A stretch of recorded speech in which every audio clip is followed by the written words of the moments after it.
October 16th, I believe it was, in the Federal Register. It had been perking through the system for about a year or so, through proposals and through comments. And then it came out in a final form on October 16th with an effective date of about 2 weeks ago, November 16th, for the most part. There are a couple exceptions to the effective date, but mostly mostly November 16th. What the rule was designed to do, can everybody see my slides, I hope?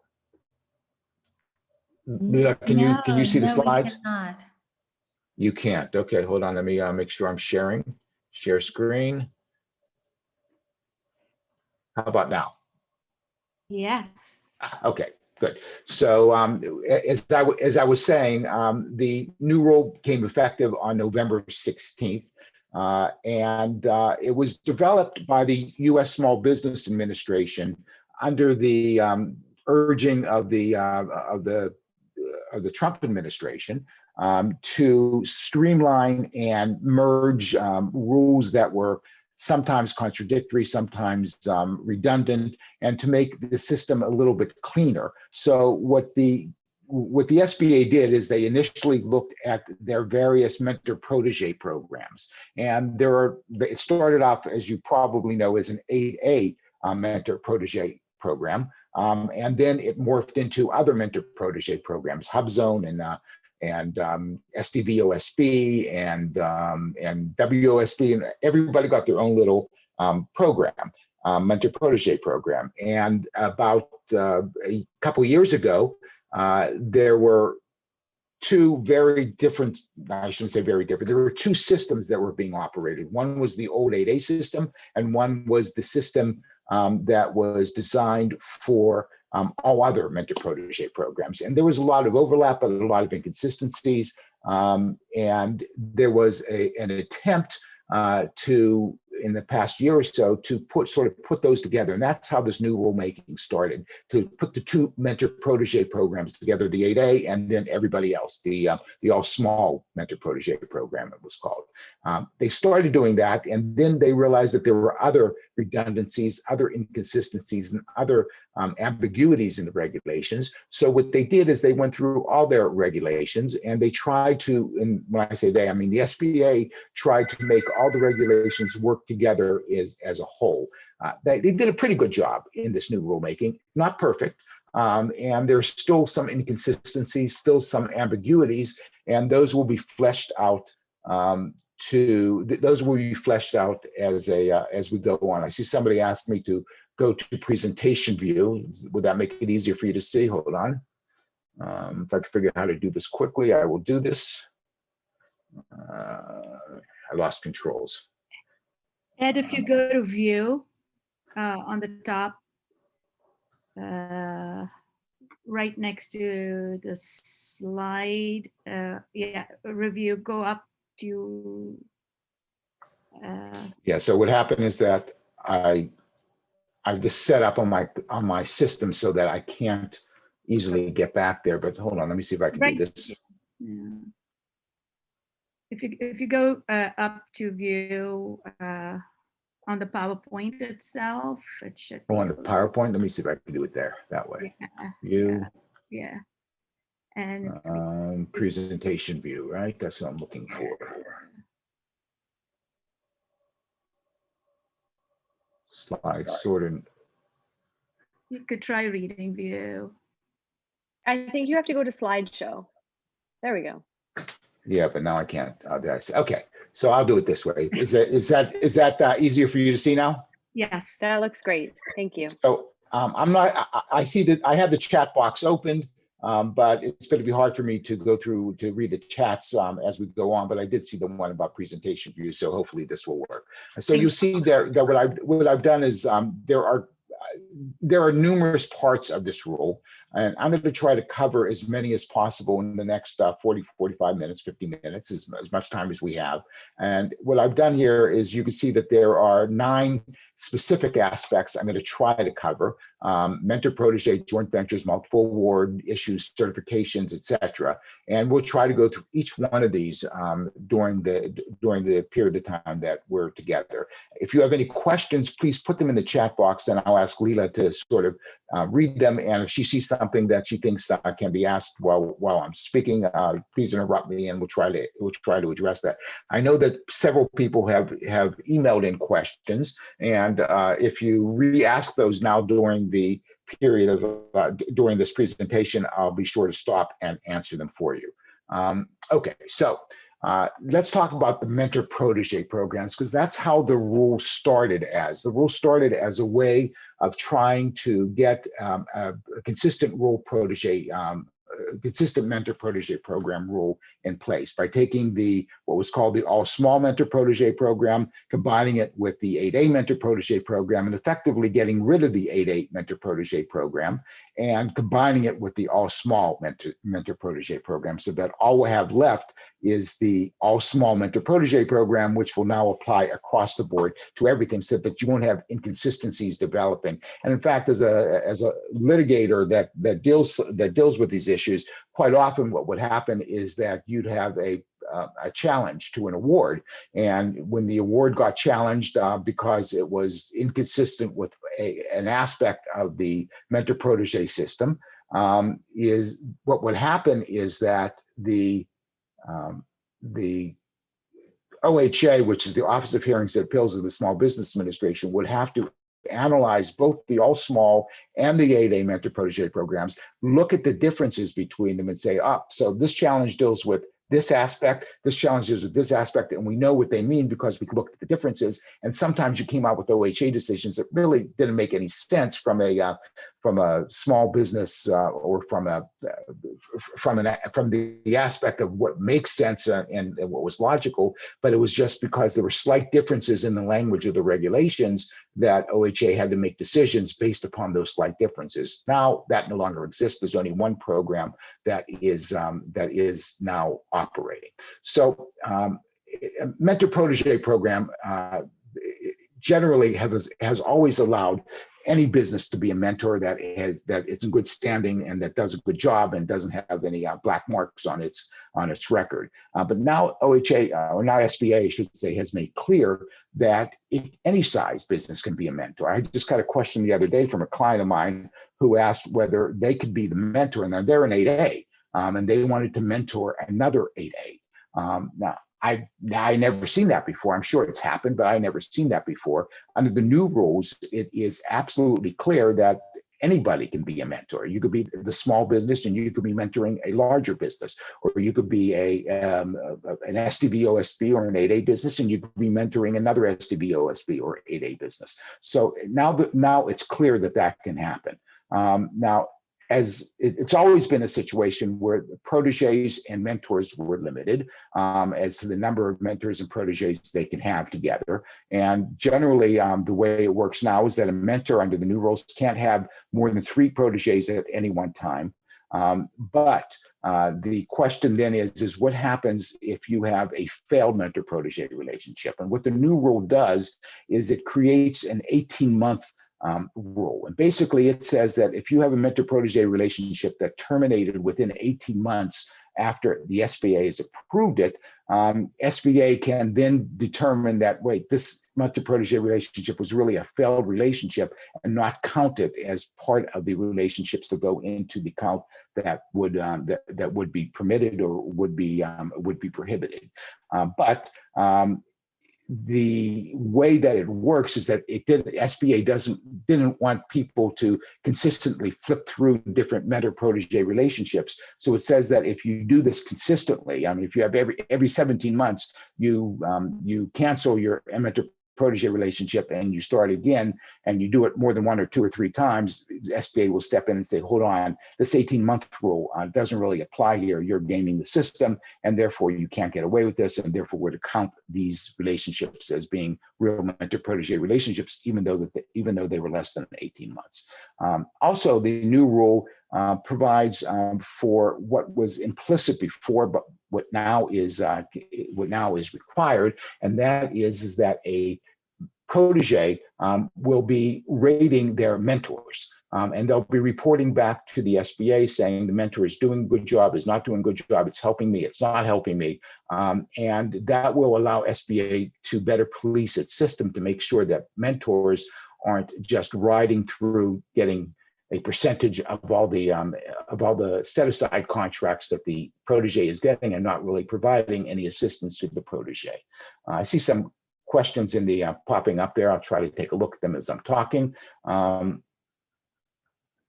So one of the questions is there a way to enforce that you get actual value from your mentor? That is, hold them accountable. For example, if mentor puts in the agreement with their sponsor. So yes, so the answer is yes. And that system that we just spoke about, where there are honest assessments of mentor performance, the idea of that is to really go back to the SBA and say, I'm not getting these, I'm not getting this. And the way that that's now enforced is that if you tell the mentor, look, I'm going to tell the SBA that this isn't working, the mentor will have an incentive to make it work. And more often than not, they will make it work, but sometimes you're right, sometimes they won't. But the enforcement mechanism is the threat of the termination of the mentor-protege relationship. Remember, mentors want this relationship. They want the relationship because it gives them a way to participate in set-aside contracts. The protege wants it because it gives them the way to better participate in set-aside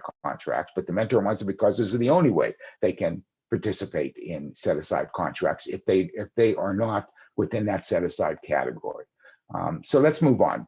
Now, the question then is, can a protege have more than a mentor in different NAICS codes? And it's always been implicit that you can have multiple mentors in multiple NAICS codes up to the limit.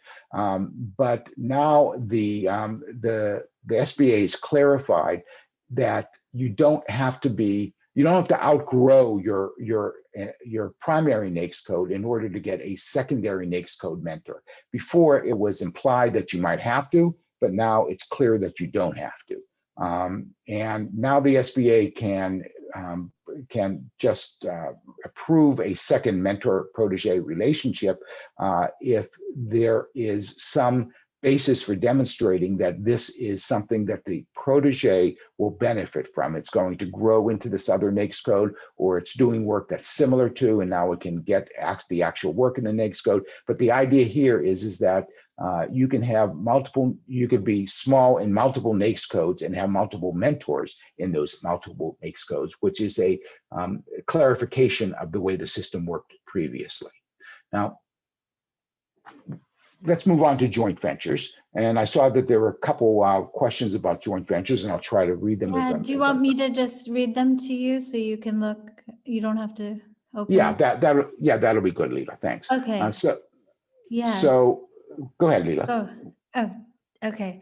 As a JV is good for 2 years, does the clock start when the JV wins a contract? Also, Yes. Yes. Also, SBA has removed the condition of winning only 3 awards for a JV ? Yes. So that's exactly the primary change that was made. Previously, there was a rule that said that the joint venture can only win 3 contracts over a 2-year period of time. That's no longer the rule. Now you can earn more than 3 contracts. You can earn as many contracts as you want. There's still a 2-year limit, and the way the 2-year limit works. And by the way, I'm not going to read these the PowerPoints that I'm putting up here. You can read them as I'm talking, but I'm going to summarize them. But the way the new system works is that you have a 2-year deal on a joint venture. During that 2 years, you can get multiple awards to that joint venture. You're no longer limited to 3. At the end of 2 years, you can't bid anymore out of that joint venture. In other words, the joint venture is dead for bidding. If it's already proposed on a contract during the 2-year period, it can get the award after that 2-year period, but it's effectively wound down at the end of 2 years.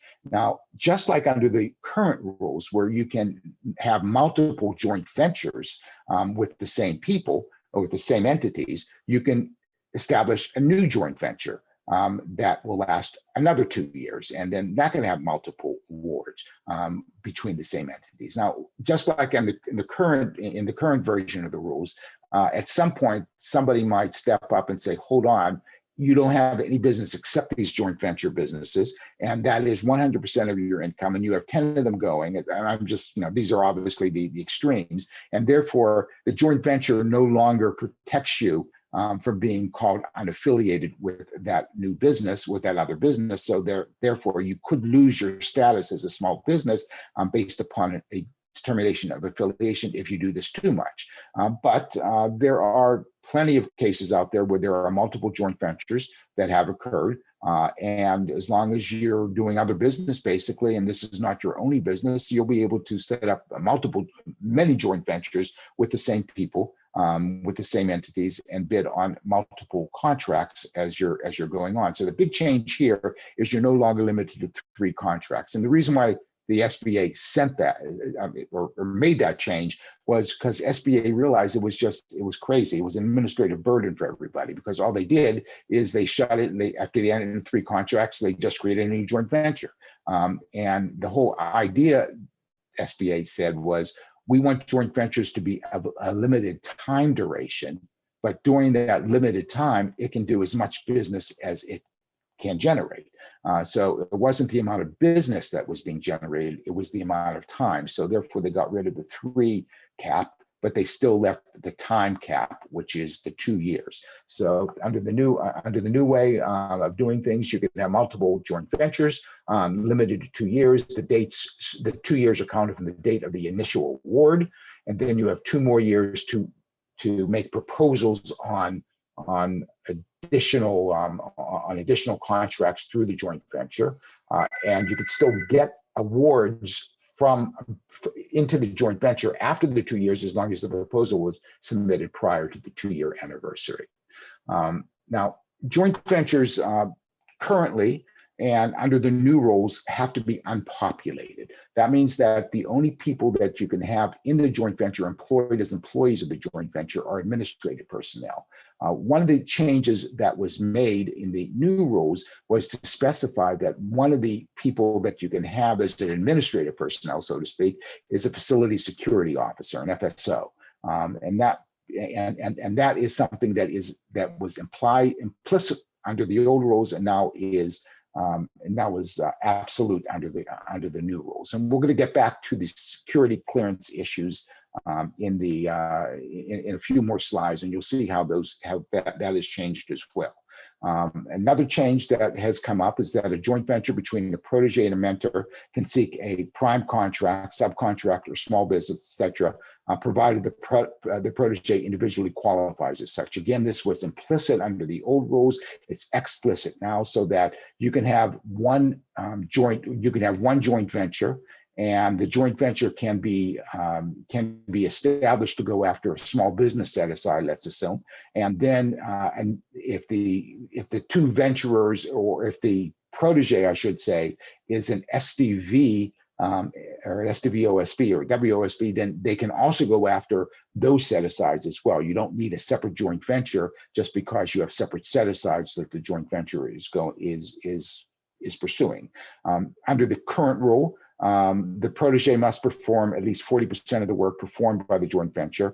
But now it's clear that 40% of the work performed by the joint venture cannot include work subcontracted by the protege to even a similarly situated entity. So that 40% is limited to work that the protege has to perform. And I know that we had a question that was emailed in previously, and I'll try to address that here.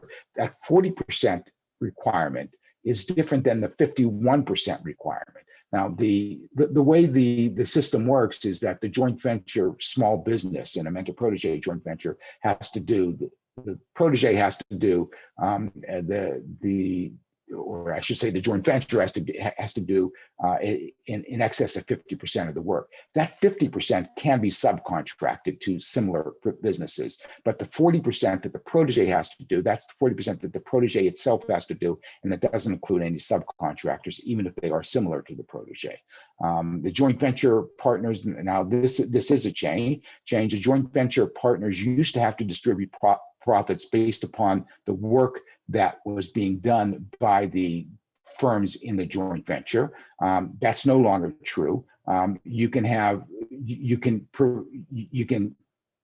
the distribute profits to the small business at a rate in excess of the work that the small business is doing. Not often done, but sometimes there may be business reasons why the small business would get excess profits as opposed to just the profits generated by its work. Okay, now this is the security clearance issue. Let me explain what was happening and what might still happen. We'll have to see how this shakes out.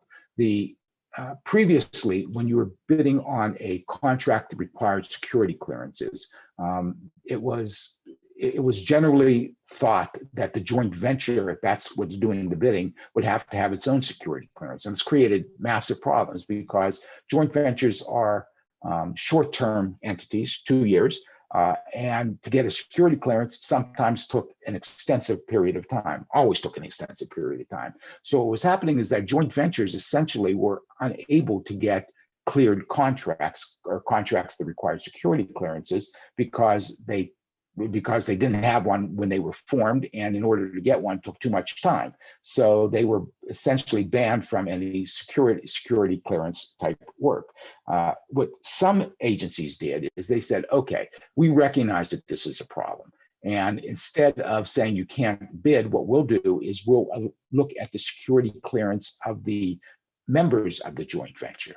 And that was a way around it. So the joint venture didn't need the security clearance, but the members needed a security clearance. Now the way it works under the new rule, it is clear that what SBA is requiring is that the agencies look to the lead venturer to determine whether it has a clearance, and if the clearance issues are really an ancillary matter to perhaps the non-lead partner to determine whether it has a clearance in any joint venture bid. So the joint venture itself is not the entity that needs the clearance. It would be the lead venturer or the secondary venturer that would need the clearance under the new rule. Now, this is one of the quirks, and let me explain this. One of the quirks of the way our system works is that you have the Small Business Administration rules, and then you have the federal acquisition regulations, and then you have agency regulations, subsidiary regulations under the federal acquisition regulations. And agencies sometimes take the position that they're not bound by SBA rules if the SBA rules are inconsistent with the federal acquisition rules or with the agency's own acquisition rules. And this is one of the areas in which the issue of what controls is going to come into play. So DOD has a rule that says that the entity, that the contractor requires a security clearance if it's doing cleared work. It doesn't have this small business rule in its toolbox, and that small business rule would say no, the venturers would need it, but DOD could say, well, we don't care what the Small Business Administration rule is. We have our own rule that says that the joint venture will require it. It's going to be an issue that's going to be litigated. I suspect that what will happen is that somebody at DOD will recognize that this is a matter that they really need to fix, and ultimately they'll bend to the SBA's new rule, but don't assume that it's going to happen on day one. There's already some talk about forcing DOD, which is the biggest clearance, which is the biggest category of cleared contracts, to adhere to the SBA rule. But right now, DOD has not announced that it will abide by it, and there have been some noises from DOD saying that we're not bound by it. So we'll see what happens. We'll see what happens as we go along in this particular area. Now, one of the other changes is that in solicitations, there often is a requirement that says that you need certain past performance by the contractor.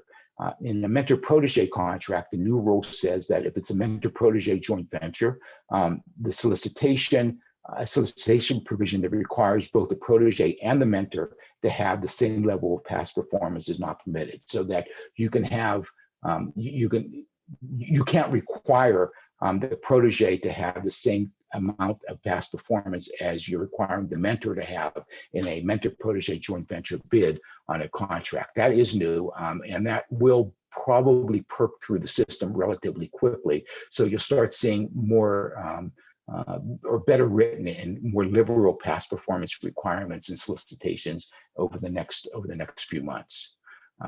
So the next question is going to be how you determine, as you notice, stay small. You have to keep your revenues or your number of employees, depending on which category you're in. You have to keep them below stated amounts, whatever the NAICS codes or whatever the NAICS codes requires. Part of the problem there is how do you calculate what the revenue amounts are or the employment amounts are if you're involved with joint ventures. And this comes up all the time. And I can tell you that there are numerous Small Business Administration Office of Hearings and Appeals decisions on this point, and they're very hard to follow. Some of them are inconsistent. Some of them really don't make any sense. They're not logical. But this has always been an issue. So now the SBA has come up with what it thinks is more clarified standard or clear standard, and hopefully it will be applied consistently. So for revenue-based size standards, the joint venture receipts are attributed to each partner based upon the percentage of work performed, not ownership. So you can have 51% ownership, only do 40% of the work, and theoretically, it should be clear now that the joint ventures receipts are attributed to the 40% of the work that's being done and not the 51% ownership. The corollary to that is that because the size standard is based on revenues and not based upon income, where the concerns or where the partners are subcontracting out work, you don't look at the income. In other words, you look at all the revenues being received by the partner for its work, and not just the revenues kept because they're not subcontracted to lower tier subcontractors. So it's a revenue standard. You don't get to reduce it by the amount of money that you pay to other subcontractors, but you're only going to get the revenue attributed to you based upon the amount of work that you're doing. For the employee size standard, it's somewhat different. The individual is employed by the joint venture, then apportioned using the same percentage of employees as the joint venture partner's percentage of ownership share. So if there are 3 administrative employees in a joint venture, and the joint venture partner in that particular instance has X% of the ownership, it's going to give X% of those 3 employees. And that's also a clarification from what it was before. The big issue has always been revenue. Employees have been a little bit more easier to apply, but the revenue standards have been hard to apply because of the way the revenue is attributable between the joint venture and the lower tier subcontractors and the joint venture partners. Okay, so now let's move on to multiple award contracts, to MACCs. And this is also a change, and it's a big change. In fact, it's a big enough change that we just filed a lawsuit on behalf of a client relating to this particular issue. Used to be as follows. Used to be that if a multiple award contract was awarded to a group of entities, and then the agencies who were buying under that multiple award contract were issuing task orders that were set aside in a particular category. For example, maybe small business set-asides, maybe 8A set-asides, maybe SDV OSB set-asides under a particular MACC. You look back to the point of time that the original MACC contract was solicited and a proposal was submitted for that MACC contract. And what you would do is you would say, if at the time that you submitted a proposal for the MACC contract, you certified yourself as small, let's say, as a small business, you would remain a small business for all task orders issued under that MACC contract until the MACC contract is over years later. What was happening was that, and the SBA's concern was as follows. You may outgrow your status during the period of a MACC contract. Let's say the MACC contract is 5 years long, and you were awarded a MACC contract at the time that you were small. But 3 years later, you've outgrown the small business size status. But because you submitted a proposal at the time that you were small in the MACC contract, you get to continue using that size status, even though you've now grown to large, and compete against smaller businesses on the task orders. Now, that still is going to continue if the MACC itself was set aside. So if the multiple award contract was set aside for awards only to small businesses, and all the awardees are small businesses, the task orders are going to be competed among all the MACC participants, and they can continue to compete for those task orders as a small business, even if they've outgrown it. But there's a whole category of MACCs, and there are a lot of them, where the MACC itself is not set aside.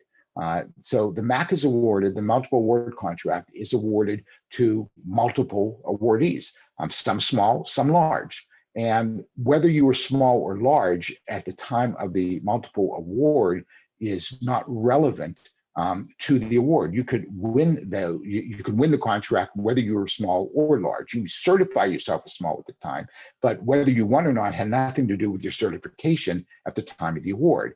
And then later on, when task orders are competed, some of those task orders may be set aside for small businesses or SDV, OSBs, or whatever category you want to look at. But you yourself, when you certified yourself for the MACC that you won, you didn't win the MACC because of that size status or because of that special status. And what SBA said is that that doesn't work anymore. So what would happen, what now is going to happen, is that if you have a MACC and under that MACC, you received it not based upon your size status, even though you may have been small at the time of the award, task orders issued under that MACC, if they are set aside, you're going to have to recertify yourself as small for each task order. So at the end of 3 years or 2 years or whatever it is, if you've outgrown the size status or outgrown the status that you submitted, that you were at the time of the MACC proposal and the MACC award, you now have to recertify, and if you can't, then you can't compete for those set-aside task orders. That's going to make a pretty large difference to a lot of companies that have invested a lot of money in the original award and throughout the years after the award, and expected to be able to continue to compete on those set-asides, and now can't because of the change in the rule. As I said, that is a particular area of interest to me because we have a case that we just filed challenging the application of that to already awarded MACCs, which I think SBA is going to try to do right now.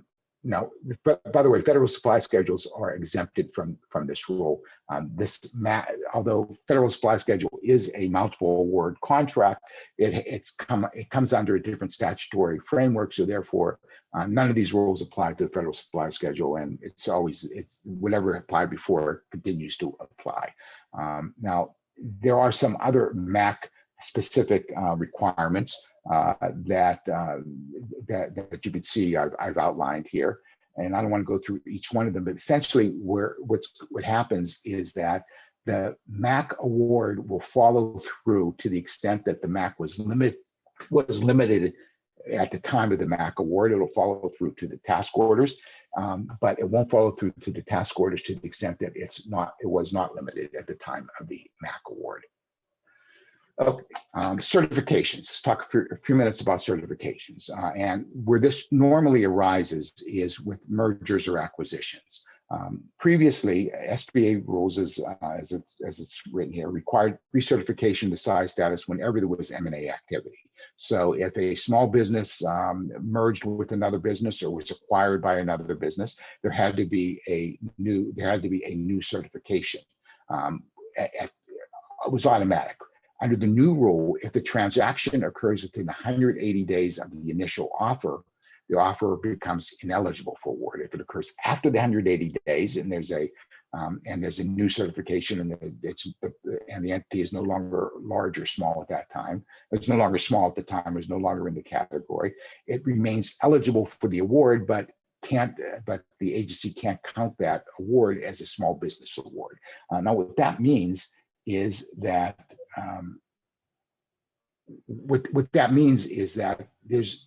there's no longer an artificial disincentive for small businesses to engage in merger and acquisition activities after submitting a proposal. It was at one time, prior to this new rule, there was a problem in which entities had to make decisions about mergers and acquisitions on the basis of pending proposals that they had already submitted. This will remove that roadblock to making good business decisions on the basis of pending proposals. The 180-day rule was designed to assure that entities didn't submit proposals on with the idea that they're going to submit a proposal, stay small, and still get the award, even though they were merging the next day. So there's a 180-day, six-month peel-off period of time to make it easier for businesses to do their business and act in a normal, commercially reasonable manner.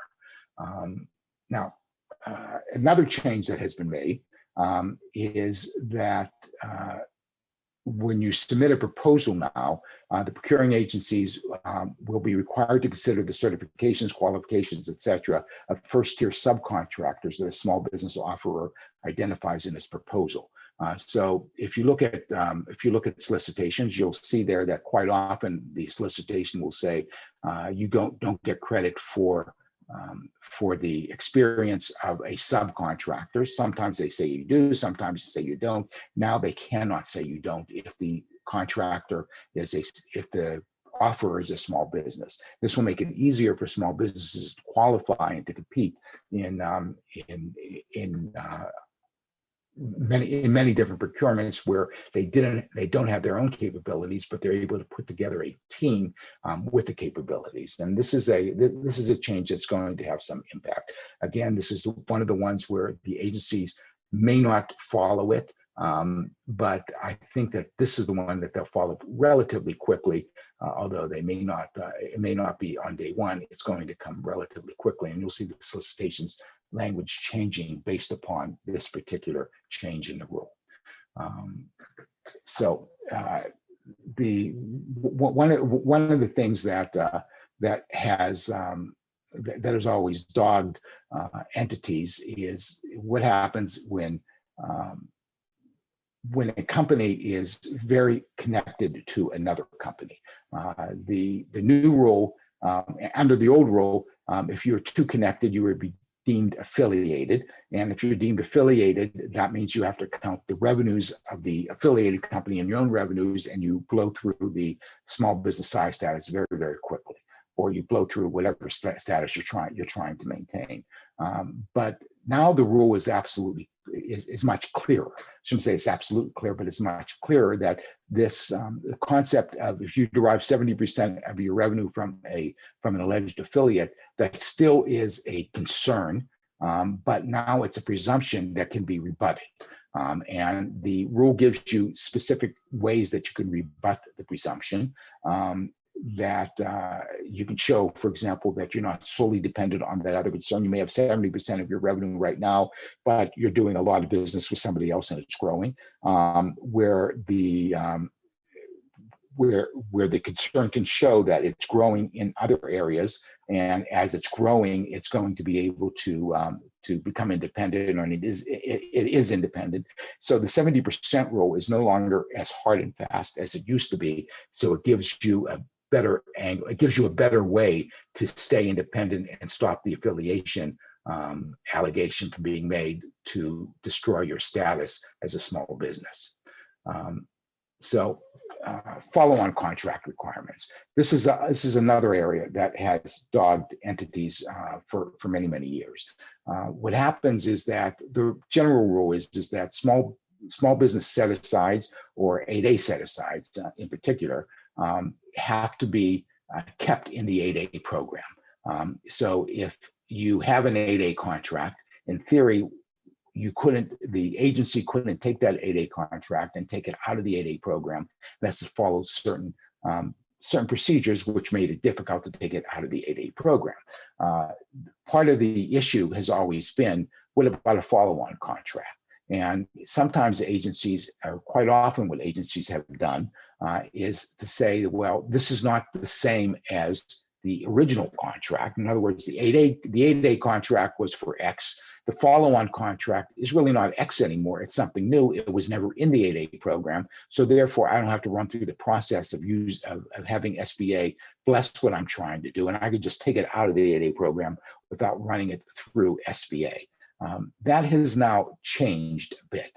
What has happened now is, under the new rules, there are specific definitions of what an 8A follow-on contract is. So if you have an 8A contract now and you're worried about it being taken out of that program, there's going to be a much tighter way for you to challenge it getting removed from the program. So let me give you an example, and I've seen this. I've seen this numerous times.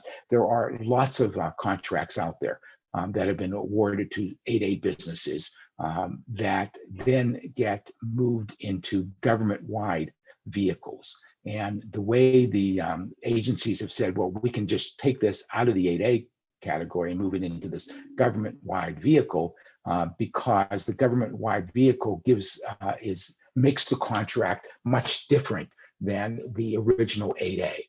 And under the new rules, it's much clearer when an agency can and cannot do that, and makes it much more easy to challenge. So for example, there are now guides as to determine when a follow-on contract is a follow-on contract and when it's not a follow-on contract. And these guides, I could tell you, make it much easier to challenge what the agencies were doing in order to get things out of the 8A program. So if you have an 8A contract now, you are more likely to be able to keep it in any contract that grows out of that 8A contract. The follow-on contracts are the most common. Okay. So a procuring activity now has to notify SBA whenever it seeks to re-procure a follow-on contract. SBA is now going to have a chance to make its voice heard.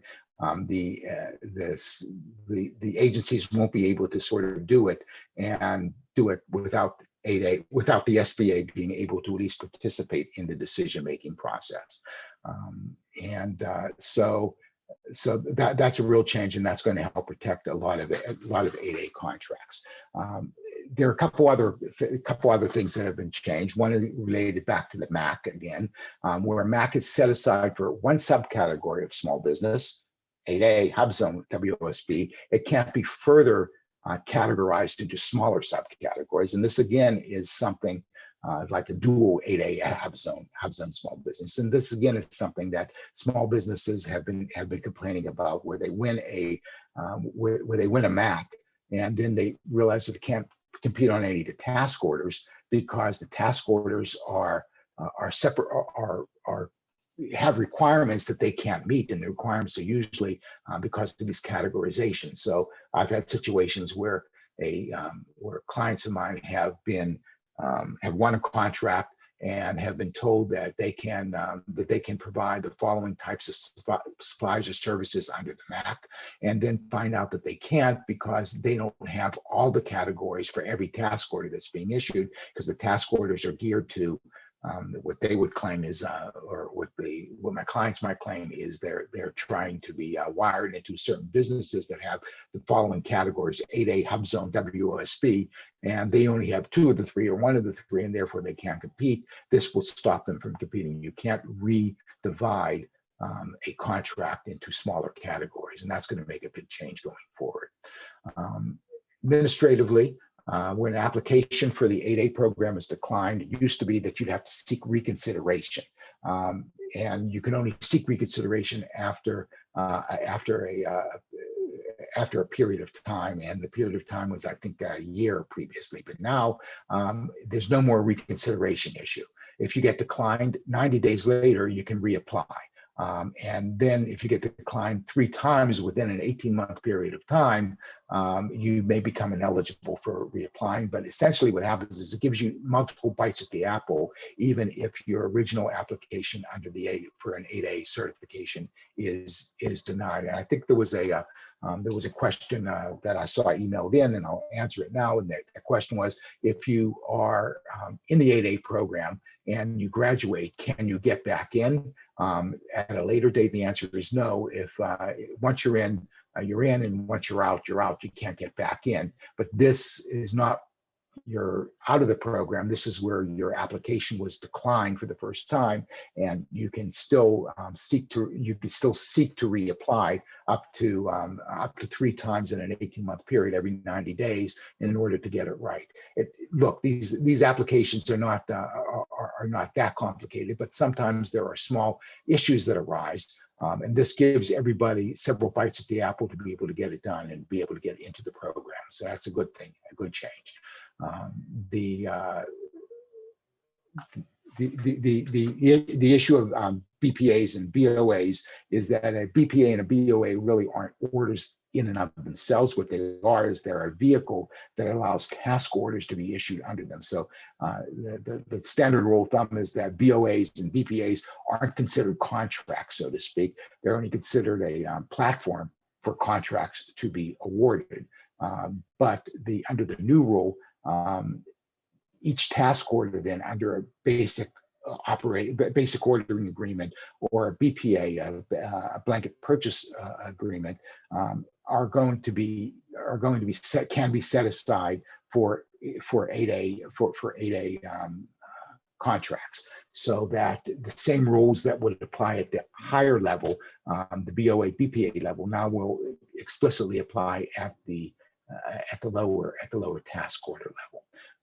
Now, one of the other changes that has come about recently in the new rulemaking is the issue of can a company have 2 different 8A businesses? I'm sorry, can a family have 2 different 8A businesses in the same family? It used to be that if your spouse was an 8A certified contractor, you yourself could not become an 8A certified contractor because that was considered to be sort of a subterfuge. Or if the parents were 8A contractors, the children couldn't be 8A contractors.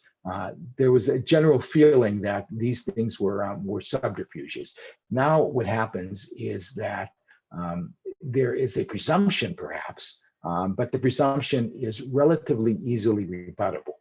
So what can now happen under the new rule is that parents can run an 8A business, and their children can gain experience in that business area, and then go out and operate their own 8A business. Now there are limitations on this. If the children's 8A business is being run out of the same office, using the same personnel, etc., it's not going to work. But a truly independent business can work. So the fact that you have an immediate family member in the 8A program won't necessarily mean that you're going to be out of the 8A program yourself. And this is a good thing, because it does help. It does help smaller businesses retain work in the. It helps smaller businesses retain work, and it helps families who own smaller businesses to continue to grow the wealth of that family without really gaming the system. And this is a good thing as well. That's it. I think I had about an hour. I've taken a little less than an hour. If you have any questions, let me see if I can scroll through the questions and answer. Yes, quite. Thanks, Ed. That was really good. We do have a lot of questions. Okay. One is, yeah. Go ahead. Go ahead. Is the joint venture good for 2 years? Okay, I think you've answered that. Can an 8A joint venture change its primary NAICS code? Can it change it? Yes, it can.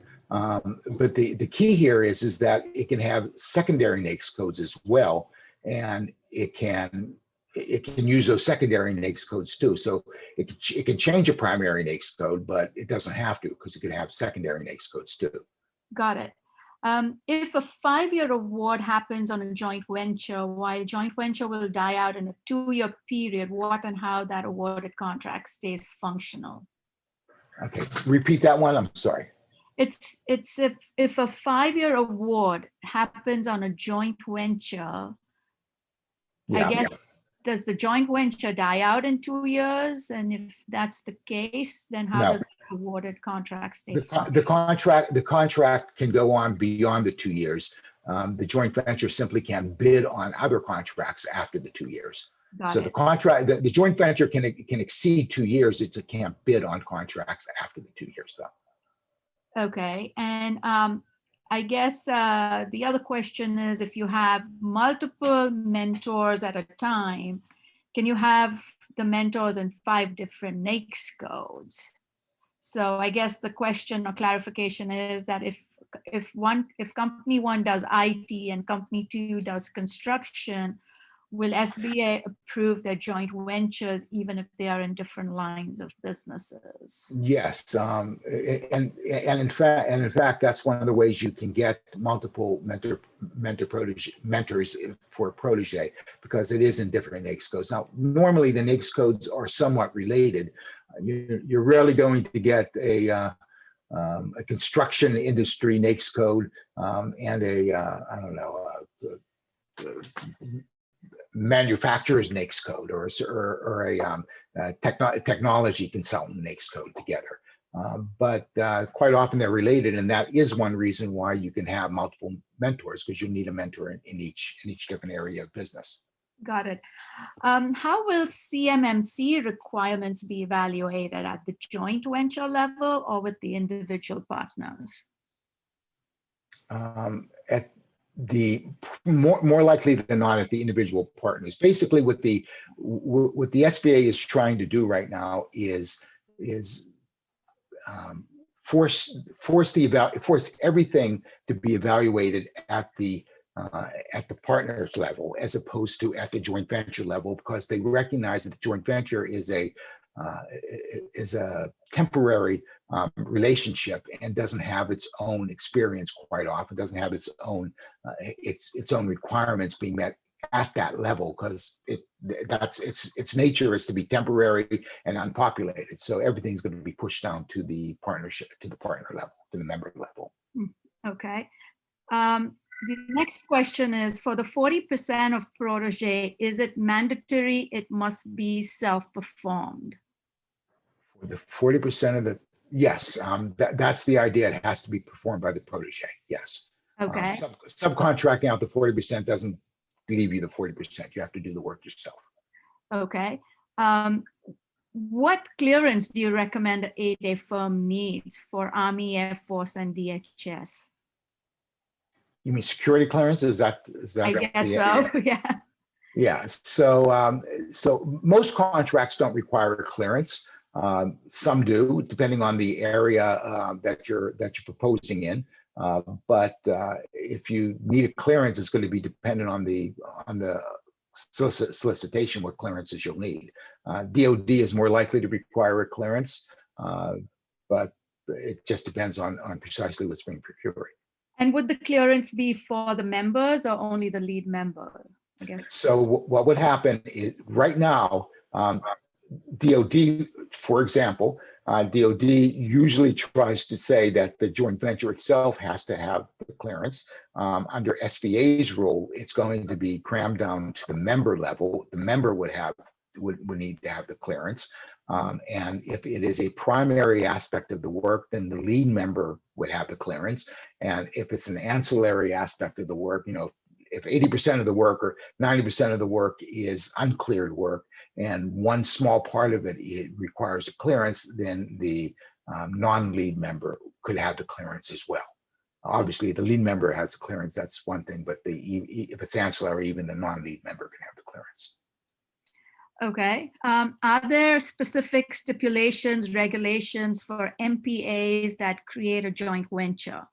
Can an employee of the mentor do work in the joint venture and still be counted as a small business? Not sure. Okay, so that's multiple questions there. So the question is are there particular requirements? Yeah, there are particular requirements. The mentor-protege joint venture still has to have a whole list of a whole host of requirements that have to be met before it can call itself a legitimate joint venture. They're all set out in the regulations. I was just looking at them this morning, actually, for another purpose. But there's a whole bunch of them. And the mentor-protege joint venture has to meet all of them. Now, if it's just a joint venture between small businesses, there are basically no requirements other than you have a joint venture agreement in writing. Once you have a joint venture agreement in writing and it's between two small businesses, that joint venture can qualify as a small business if the two members or the multiple, it could have multiple members, could have 5 members, all qualify, and that makes it a small business. So there are no requirements. Okay. What considerations are being offered for 8A 9-year program where COVID took away a year? None right now. Okay. Right. It's an unhappy situation. Here's my reading of the crystal ball, that if somebody came in and said we were dead in the water for an entire year because we were in the restaurant industry, this probably is not applicable, but an industry that's been decimated by the pandemic. If you can show that you were unable to do anything during that year because of the pandemic, I suspect that in another year or so, SBA will get around to creating an exception process to allow these people to stay in for an additional period of time. But right now, there's nothing. Okay. The question is, are these published in the Federal Register? I'm presuming. Are the new rules published? Yes. In fact, if you look at the first slide, I think my first slide has the Federal Register citation, if you wanted to pull it up. Okay. Yeah, right there, 85 Fed Reg 66146. Perfect. How would you suggest a mentor-protege joint venture meet the 40% self-performance for a general contractor? Most general contractors subcontract the work, and SBA requires a 15% self-performance for construction. Okay, so there are different rules for construction versus other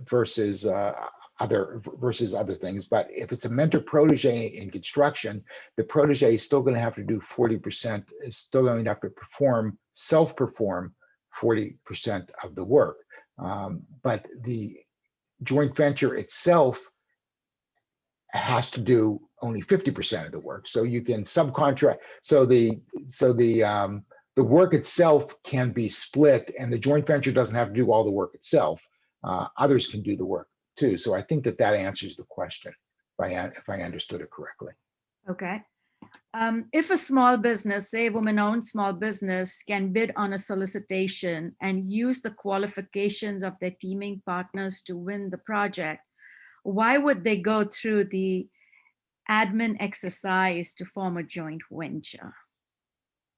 Okay, so the question I think comes down to why a joint venture versus a prime sub relationship. I think that's really what it's coming down to. And the answer is it just depends on the procurement. It may be that it is better to do a prime sub relationship. Remember, when you do a prime sub, the prime and it's set aside. So the woman-owned small business has to do 51% of the business. It may be unable to do that. So maybe a joint venture works better. It may be that you want to assure that you get more bang for the buck, so to speak, out of the joint venture partner, so that you want to create the joint venture because then you're going to get more from the partner than you would as a subcontractor, or maybe the partner doesn't want to be a subcontractor. There are various reasons that come into play, but it is true that this flattens the playing field just a little bit to make joint ventures and prime sub relationships a little bit more equal. But still, there are reasons why you want one over the other. It just depends on the procurement. Okay. There are couple of more questions. One that I think was asked by one of our clients earlier was, if the SBA approved an 8A joint venture prior to the final rule, and the joint venture received its first awarded contract in September 2020, is this joint venture eligible to receive more than the 3 8A awards before September 2022? Yeah, so that's one of the that's one of the issues that always comes up with a new piece of regulation, a new regulation. How does it apply? Is generally regulations cannot be retroactive, but whether that particular aspect, whether that particular application would make it retroactive, I don't think so. And SBA, I believe, has said that this will apply to existing to existing joint ventures. So an existing joint venture is no longer going to be limited to the three contracts over 2 years rule. So in your particular instance, if they had one award in September of 2020, the 2 years will come from September of 2020.